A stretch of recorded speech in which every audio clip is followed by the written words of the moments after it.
This happened so long ago that a lot of details are blurry. I'll do my best to fill in the gaps with how I remember it playing out. It was the last day of 4th grade. This was the last year we had to be picked up by our parents. 5th graders could walk home. My mom usually got me. But I had a playdate planned with my friend Dennis to celebrate. He was in a different class, so I was waiting by my teacher, Miss Blue, for Dennis' dad to show up in the crowd of parents. Then I heard someone call my name. Tommy. Tommy. I saw a man waving as he walked over. He introduced himself as Dennis' uncle and said he was picking me up. I pointed him out to Miss Blue. She saw him wave and dismissed me. I went with him. He was a fast, jittery talker with a bit of a stutter. He walked so fast I could barely keep up with my backpack on. He explained that Dennis' dad had to work late, so he was driving me back instead. We got to his car, a dark red hatchback. It was only then that I realized the obvious. Where was Dennis? The man turned to look at me in the backseat and said Dennis was already at his house. I was a shy kid and didn't speak my mind, but I was very confused. None of this was making sense. The whole drive, the man kept yapping stories about his elementary school days, asking me about sports. We were in the car for maybe 10 minutes. My house was a 5-minute walk from the school. We were definitely in an area I didn't recognize. He parked in front of a normal-looking house, led me inside, and then shut the door and locked it behind us. It was really dark inside. All the curtains were shut tight. It felt like nighttime, with only one dim lamp in the corner. He looked at me and smiled. "Where's Dennis?" I asked. He immediately got jittery and nervous. "Oh, I think he's downstairs playing video games. Give me a second." "Wait here." He disappeared into another room, and I heard a door open. Then, his footsteps going down into a basement. My heart was racing. I knew I was in danger. I ran to the front door and quietly tried to open it. But I couldn't. It had some kind of lock that needed a key. I started to really panic. I regretted ever walking into that house. I did the only thing I could think of. I ran to the kitchen, found a phone on the wall, and dialed 911. "Please come to this house. I've been kidnapped." I whispered. They heard me. I didn't say another word. I just hid the phone under a towel in the corner. With 911 still on the line, I hurried back to the spot where he left me. Hearing his footsteps already coming back up, he called my name. "Come on down. Dennis is down here." He paused, then called my name again. When I didn't answer, he came all the way up. He asked if I was okay. I felt sick. I hated myself for being so stupid. In a small, scared voice, I asked if I could leave. I remember his face changing. The fake, friendly smile was gone. He knew I wasn't falling for it anymore. He walked toward me, grabbed my wrist hard, and started pulling me toward the basement. I screamed and cried. He screamed back, "I'll let you go if you stop and behave," so I listened. Halfway down the stairs, the door slammed shut behind me. I heard it lock. I walked the rest of the way down into an empty, unfinished basement with a concrete floor. There was one support beam in the middle and a single, exposed light bulb hanging from the ceiling, giving off a depressing yellow glow. If you pictured a place where kids get kidnapped, this was it. I could hear his heavy footsteps upstairs. He was walking around for a while. Then he came back to the basement door, opened it, and called down, asking if I was hungry. I said no. I didn't want him going into the kitchen and finding the phone. He shut the door and locked it again. I just sat there, my heart in my throat, waiting, and then I heard it. The doorbell ringing 3 times, followed by banging. It was the police. Banging on the front door. I didn't scream yet. I never heard the man's footsteps go to the door. The bell and the banging just kept going. It went on for a while, until I heard one really loud bang, and then a lot of heavy footsteps and multiple voices screaming. Now I started screaming for help, pounding on the basement door. It was unlocked. A police officer on the other side grabbed me and hurried me outside. There were at least 3 cop cars outside. I had to tell two of the cops everything while we waited for my parents. When they showed up, my mom was bawling. There had already been a whole scene at the school when Dennis' dad showed up and realized what happened. This man was a work associate of Dennis' father. He somehow learned that Dennis' dad was picking us both up that day and seized the opportunity. A complete sick fuck. I still don't know how he knew what I looked like. As I got older, I never asked for more details.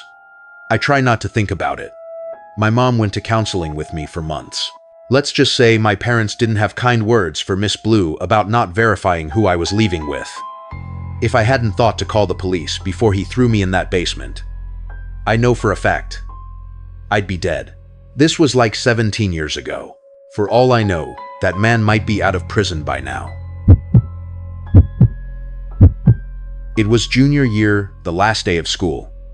A lot of kids were cutting class or leaving early, and my friends and I were in that second group. It was a dark, stormy day. So our original plan to hit the beach was obviously canceled. Instead, my core group decided to do something else. There was an abandoned elementary school in town, unused for like 10 years and set to be torn down. We all agreed to break in and just mess around. On a stormy day like this, we figured no one would be monitoring the place. Our friend Eddie drove us there. The school was in a neighborhood, but it had a back parking lot, covered by overgrown trees. It was the perfect spot to park and go unnoticed. The place was locked, but not boarded up. Eddie got a baseball bat from his trunk to smash a window. I was nervous as hell, thinking even with the rain, someone in a nearby house would hear the glass break. But Eddie just swung a few times, pushed the extra glass out with the bat, and waved us over. We climbed in, one by one. My logic was, who cares? The place was being torn down anyway. We climbed right into a classroom. It was surreal. There was still stuff in their desks, chairs, even decorations on the walls. Looked like a 4th or 5th grade class. It was just a cold, dark, dusty room now. The thunder crashing outside just made it creepier. The power was totally cut, but we expected that and used our phone flashlights. It wasn't pitch black. Some light still leaked in through the windows. We started moving down the hallways, room to room. All the classrooms were still full of desks that hadn't been touched in a decade. We were all in one room when we heard a sound echo down the hall. We all froze, shutting off our lights. After a minute of silence, we figured it was nothing. We kept going, but sneaking was impossible. Our wet shoes squeaked on the floors with every step. The place was visibly decaying. We got near a corner, and I just happened to look back down the hall, at the doorway of a room we'd passed. It looked like something was sticking out. "Guys, look at that," I said. All 4 of us pointed our phone flashlights at the door. As soon as the light hit it, the thing retracted back into the classroom. We all just quietly went, "Oh shit," and started running down the intersecting hallway. We stopped when we were far enough away, apparently in the kindergarten wing. Then we heard another sound echo down the hall. We definitely weren't alone. But who else could be in here? The place was locked. That sound scared us enough to duck into the nearest classroom. We shut the door, turned off our lights, and just waited in the dark, listening to the storm crash outside. Suddenly, the classroom door clicked open. It slowly, eerily creaked all the way open on its own. We didn't see anyone in the pitch-black hallway. We all held our breath. Then, slowly, a shape appeared in the doorway. It was a head. We all saw it. Another flash of lightning lit up the building, and we saw it clearly, someone's head peering around the doorframe, looking directly at us. I started apologizing immediately. "We're sorry. We're leaving. We're leaving." The person at the doorway didn't move. They just stared, motionless and almost lifelessly. Just peering into the room, Eddie asked, "Do you work here?" No response. Eddie took charge. He handed me the bat while he wrestled with one of the classroom windows, finally sliding it open just enough to crawl through. He went first, then my other 2 friends. I was last. Before I climbed out, I looked back one more time at the head in the doorway. It hadn't moved. I scrambled through the window as fast as I could, terrified. I'd feel hands grab my legs. Once I was out, I sprinted to catch up with my friends, who were already booking it to Eddie's car. We drove out of there in a hurry and never looked back. The building was torn down later that year, and it's a park now. We never got in trouble for breaking in. To this day, we have no idea if that was some kind of worker or just some random person. Either way, it was extremely creepy behavior, and I'll never forget that head in the doorway. When I was a freshman in college, I took a chemistry class that was really difficult for me. The tables were in groups of 4, and I sat at a middle table. Next to me was a guy named Zach. He was very awkward. Gave me total Reddit moderator vibes, like 5'8", a little overweight, with a really ugly patchy beard. But he knew his stuff in chemistry. I think he was just good in school overall. We started to talk just cordially when he noticed I sucked in class and I would ask him for help. He started offering to do my homework for me, and he even let me cheat off him on tests. I never got any kind of flirtatious vibes from Zach, but that might have been because he was just too awkward to flirt in person. He eventually asked for my number so he could send me homework-related stuff. Obviously, I gave it to him. He was helping me out a ton and didn't give off any threatening vibes. He just seemed a little reclusive. Fast forward to the last day of class, and Zach did something completely unexpected. He asked me if I wanted to go on a date with him. I had no physical attraction to Zach in the slightest, and our personalities were complete opposites. But he did help me maintain an A all semester, so I had to let him down super politely. I lied and told him, "I'm going away to Miami for the next couple of weeks and won't be around." He right away said, "What about when you get back?" I felt like 2 weeks was a long enough gap where he would probably lose interest. So I said, "Yeah, I could be around," or something like that. He responded with a really cringy, cool as he nodded his head. From then till the end of class was really awkward for me. After class, I left straight for my car and drove right home. It was Thursday, and my other friends who went to the same school wanted to go out. So we hit town that night, and at some point, I got a text from Zach. He asked, "When are you going to Miami?" I told my friends all about Zach while we were drunk. How he got me an A, but now he wanted a date. My friends joked that I should just go on the date with him to be nice. I joked back sarcastically, "Yeah, for sure." I told myself I'd respond to his text later, but I was drunk and completely forgot to. The next day, I woke up to 2 follow-up texts, one with just question marks, and the next one, "You're going to ignore me now that you don't need me anymore, right?" So I replied, "Hey, I'm sorry, I was packing. I'm going to Miami today." He replied almost instantly saying, "Okay." Obviously, there was no Miami trip, but he should have never found that out. Later that night, my girls and I went out again. And while out, I got a scary text from Zach saying, "I thought you said you were going to Miami tonight." I almost dropped my drink when I saw this. I showed it to my girls, and they were all freaked out just like I was. I replied to Zach, "What do you mean?" And he replied, "Nothing, forget it. I just don't like liars." I genuinely was scared that I was being stalked. I looked around the whole bar, but he wasn't there. At least as far as I knew. So what the hell? I just didn't answer.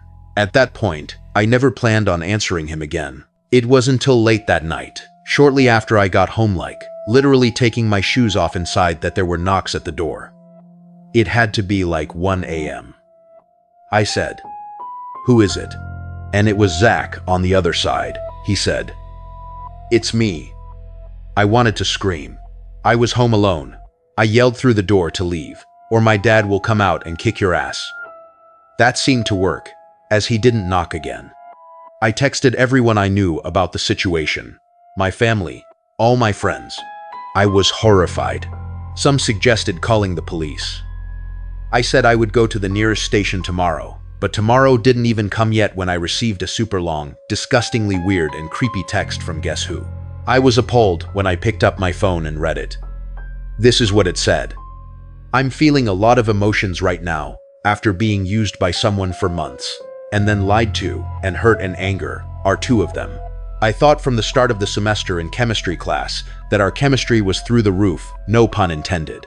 I must say, I am hurt that you would make up something as elaborate as a 2-week-long Miami trip, just to avoid going out with me, even after I stuck my neck out for you all semester and risked my own academic standing. I definitely have noticed the way you looked at me sometimes in class, and I can't pretend there wasn't a hint of interest there. All I'm asking for at this point is for one date, that's it. I'm not asking your hand at marriage, though I surely would be quite an ideal husband to have, if I do say so myself. I'm going to give you the benefit of the doubt that you needed more time to think over the prospect of going on a date with me. I know how much I have to offer, much more than these losers all over campus. If you want, I can come back to your house and we can talk about it in person. I am only making this offer once. I'm just very crushed to feel like I wasted so much this semester for nothing in return. Yours truly, Zach. I sent this to everyone.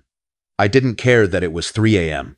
I called my dad until he picked up, and I told him how scared I was. After he read the text, he took it upon himself to send Zach a lengthy text of his own, and he attempted to call him like 10 times. But Zach is clearly too much of a coward to pick up that phone call. I also went to the police station the next day with the text saying I wanted to press charges, and one of the people working there said that Zach would be contacted. Zach never picked up any of the calls from the police, who were trying to get him to come in for questioning. Nor did he answer any of their text messages. Zach completely disappeared. I never heard from him again. Between the police contacting him and my dad's pretty scary texts and voicemails, that basement-dwelling creep probably was shitting himself. Luckily, I never saw him on campus again, or anything like that. But I can say I know what it's like to deal with an actual stalker.